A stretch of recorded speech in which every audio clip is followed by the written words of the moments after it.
Hello Pisces, welcome back to the channel, or if it's your first time here, welcome back. Okay, we've got some energy, interesting, some cards, a couple major arcana cards they're popping up. Also in the middle of the month, so far there's like 4 of them. So when major arcana cards show up, it's like an intensity, it's giving us a powerful message. And you've got 1, 2, 3, 4, 5, 6. Half of your spread this month, Pisces, is major arcana. So there's some sort of powerful message coming through for you. It starts off with Knight of Swords. And Knight of Swords represents someone from the air element. So this could be either a Gemini, an Aquarius, or a Libra. But it also could be someone who represents the archetype of Knight of Swords. And Knight of Swords is someone who really has his convictions and beliefs straight. He's willing to, because the sword represents the truth and he's carrying it, his truth, he's willing to go into situations that may even be dangerous, like this burning tower here, but because he's so strong in his beliefs, he's kind of gung-ho and he's going for it, and he's very logical and rational. Sometimes he may go too quickly into battle. In the Rider-Waite, he's on a horse that's like charging against the wind. So when this card comes up, it's saying be strong and follow your beliefs, be like the Knight of Swords, but also be careful that you don't get too gung-ho, too like chasing forward with your beliefs without considering other things like, the heart matter, or being grounded, or having passion. He can sometimes be in his mind a little bit too much. Consider what your beliefs are. Consider your convictions and pursue those, and have the courage that Knight of Swords does to follow his beliefs and his thoughts and his ideas and his knowledge. That's what enables him to go into situations and have courage. But be careful that you don't go into being wrapped up in just your mind, because that can be the weak side of Knight of Swords. Alternately, this, like I said, could be an air sign that's showing up for you at the beginning of the month. And it's regarding, he's looking at this money situation. So 10 of Coins, it often points to an inheritance. We can see in this card that there's 2 flags covering the castle that have coins on them. And it's the most amount of coins that can appear on a card. And we see the couple here in the background in this sort of safe, secure position. This card usually means accumulation of money from good decisions having been made in the past. So the elder who owns the castle passes down the wealth to the couple. And it's a real card of security. It's a card of money showing up, large sums of money. So if you've been expecting some large sums of money, this could be when it shows up. If there's any inheritance, this definitely signifies that. Sometimes this is a windfall, either from a court case or from even an unexpected place.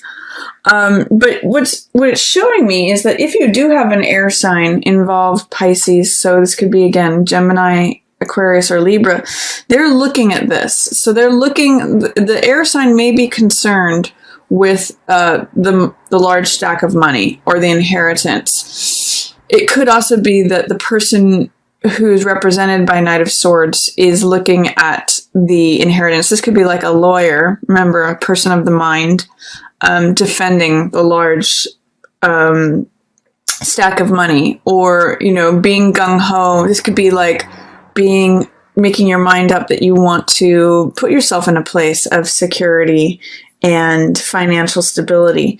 So that's a number of ways of interpreting it. But the person who's the air sign or the Knight of Swords sign is looking at the money, and he's considering it, and he's just he's contemplating it. And there's some way in which, too, there is a difficulty having to do with forgiveness. Judgment is a card that has to do with letting the ghosts of the past go. So any old stories, any old baggage that is existing, when the spiritual fire of judgment shows up, it's an opportunity to burn all of that away with forgiveness. Now, when it's in the reverse position here, there's some resistance, there's some doubt, or there's some fear to letting go of those ghosts of the past, to letting go of that baggage, to employing forgiveness. So when this shows up in the reverse position, Pisces, I'm going to say, is there any way in which resistance to forgiveness is showing up for you? Perhaps especially regarding this money situation or this Knight of Swords person, because that's what's going on. I'm seeing the Knight of Swords looking at the money, and there's a resistance to forgiveness. Is this like a spat between the family? Because we've got the father, the mother, and the child. This could be family members. So is there any resistance to forgiving family members, or any way in which either of you are not letting the past be in the past? That's definitely showing up for you, Pisces.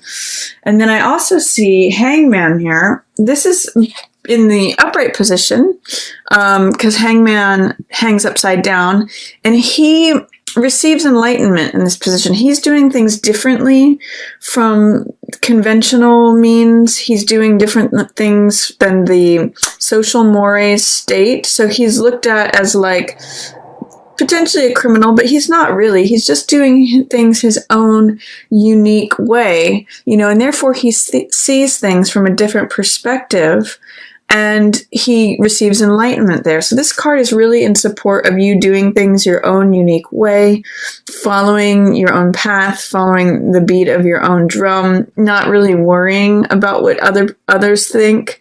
That's a real strong message of Hangman, and it's saying that when you look at things from a different perspective, you get enlightenment. You're able to find a place of relaxation and peace because you've considered it from another angle.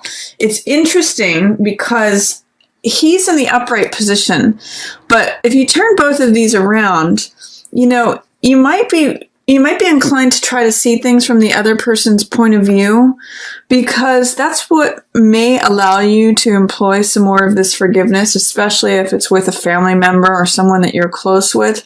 This spiritual trumpet of fire is actually like speaking to him and actually like pointing to him. So it's saying, when you're in this state of having contemplated things from another point of view, from an opposite, like a 180 from how you may have been seeing it, you may get some release. That's what this card is about. It's about release of the past, release of old baggage, letting things be in the present moment, not being so judgmental, because in the reverse position, judgment can be, being critical, being judgmental, or receiving that sort of judgment. So it appears, though, Pisces, you're in a place where you're not worried about that. You're not really worried about what others think. And if anything, you may be trying to see things from a different perspective. This could be, say, try to be more understanding of others, since you're in a place of self-acceptance. Towards the middle of the month, I see you being ready to move on from something, and it may happen in a very sudden way.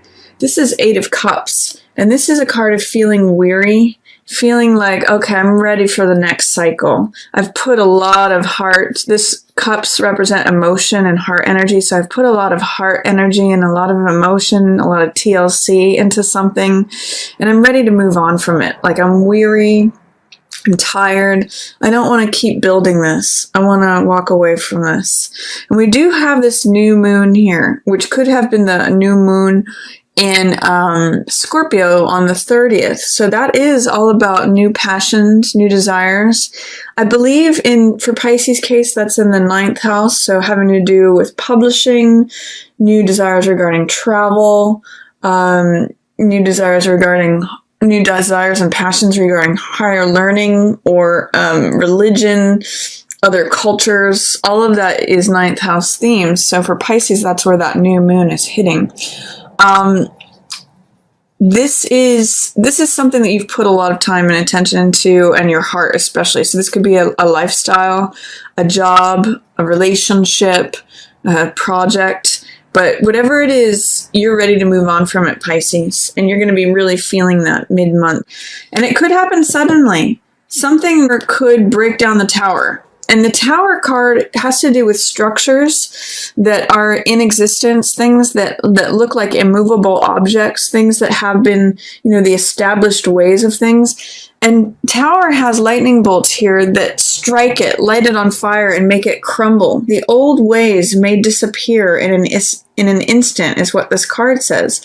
And it's sudden, dramatic change coming out of nowhere. You may not see it coming. It may just happen.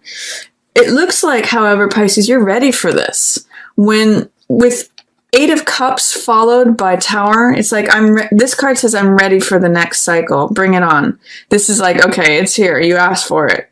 So I'm actually getting the sense, Pisces, that you're ready for something to be shaken up. You're ready for the old thing to crumble away. You're ready for a new day. And that's actually what's showing up here on the other side of Tower is 9 of Cups, which is wish fulfillment, satisfaction. 9 of Cups means, 9 is, there's a lot of cups on this card. Sometimes with this card, excuse me.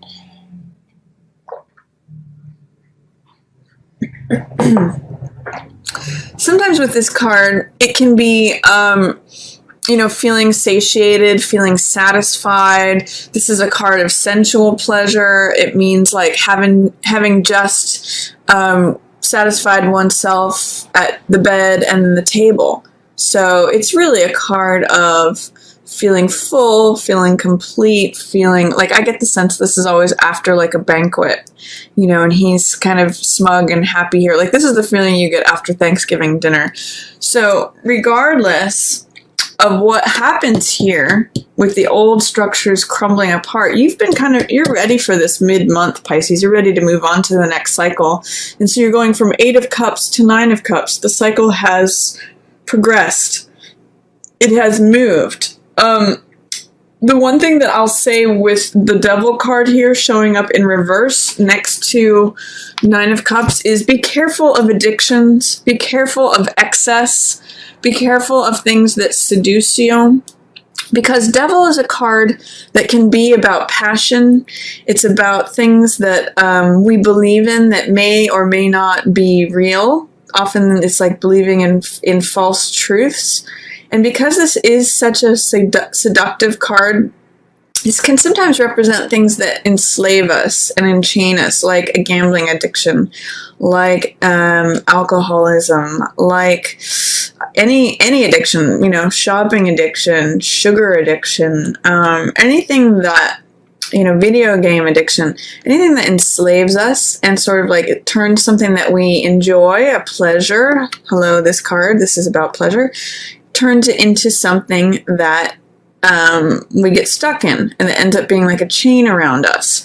So that's one caution here, is that even though you might really like what happens after Tower, after this dramatic change, don't get too smug about it. Don't get too indulgent or too excessive, because right on the other side of 9 of Coins is this Devil card. So it's like he's waiting for you to kind of overdo it, get into a place of excess. So just be aware of that. Just be aware of the possibility of going overboard, the possibility of getting ensnared in something by turning yourself over and turning your will over to someone else. That's another facet of this card. Interesting too here, Pisces. You've got Hanged Man, you've got Devil, and then you've got World. So in some ways, this card is about seeing things from your own unique point of view, from another perspective, from everyone else. This card is about pushing through your weaknesses, pushing through what ensnares you, enslaves you, keeps you restricted. And then this card represents freedom. So whatever it is that you tangle with mid-month in terms of trying to not get caught up in some of the weaknesses that you always, this is like holes that we always fall into, traps that we always, things, habits that we have that always trip us up. So if you work through that, Pisces, or if you can even just acknowledge it and try to see it as it's coming, try to not fall into that hole, there's some real freedom on the other side of that. And there's a new beginning here and an ending here. So I'm getting the sense this may be beginning something new that fills your heart. This is an ace, so aces are always beginnings. And this is Ace of Cups, which means joy, creativity, passion, love. I call this card My Cup Runneth Over. And this is a lotus here sitting at the bottom, which means enlightenment. So it's like I am achieving this new, I'm entering into and receiving this new place of peace. That's what the dove symbolizes here. The cups represent emotion, which represents the water element, which you are a water sign, Pisces. So it's like emotionally I feel fulfilled. It's a new beginning that's filling and fueling my heart. And then there's also the death card, which means letting something go. This is something that has decayed. It's an old story. Interesting, in alignment with this judgment, letting things from the past go. Also being in a place of satisfaction. And cutting this cord. The thing that I always mention with this card is that a rose can't live forever. It's through cutting that rose off that we can collect the seeds and plant new life. That's what this card is about. New life, new heart energy. Oh, and it's actually going to be very freeing for you. This is one of the best cards in the deck. This means being your full realized self, being supported from all sides in the celestial sphere. This is Leo, the fire element, the fire sign represents the courage. This is Taurus, which represents physicality, the earth element. This is Scorpio, the eagle, which represents, our heart and the emotional energy. And this is Aquarius, as represented by the human, which represents air and the mind, our capacity to think. So it's like when you have all of those lining up, you feel free, you feel open. This is the last card of the major arcana. This is the completion. So there may be some things to push through here. There is a little bit of me energy in reverse. There's someone that is possibly being deceptive or being self-centered, being like, I'm going to get away with as much as I can here. I'm going to take all that's mine. I'm cutting corners. I'm taking risks. But that's kind of in shadow. It's kind of like you're not maybe seeing that. You're going to have to push through that, Pisces. It's interesting that this deceptive Seven of Swords, me, risk-taking criminal behavior card is in line with Tower happening and this inheritance or this large sum of money card. There may be something happening where tables flip, where something dramatic happens regarding either of these characters, this situation with this character. But you've got this new beginning of the heart, and regardless of what the Seven of Swords person is doing, they're looking at the death situation too, and they're going towards it, and it's sort of like an acknowledgement of the death happening, of letting things go, letting this cycle wrap up, that you're really ready to let go. And by the way, on the other side of it is freedom. It is completion. It is integration. It's feeling like free and your full self again. And I know for Pisces, you may have had a difficult year. I believe Saturn has been in a placement that's just been really tough. Saturn's, I believe, been in Virgo. There are some big things that may happen and change things. But on the other side of these big changes, Tower, death, there is some sweetness, like Nine of Cups, world. And there is this Ace of Cups, new opportunity, new beginnings, with the ups and the downs. But I think it's going to be an enjoyable one after you push through some of the things that you might actually be ready to let go of.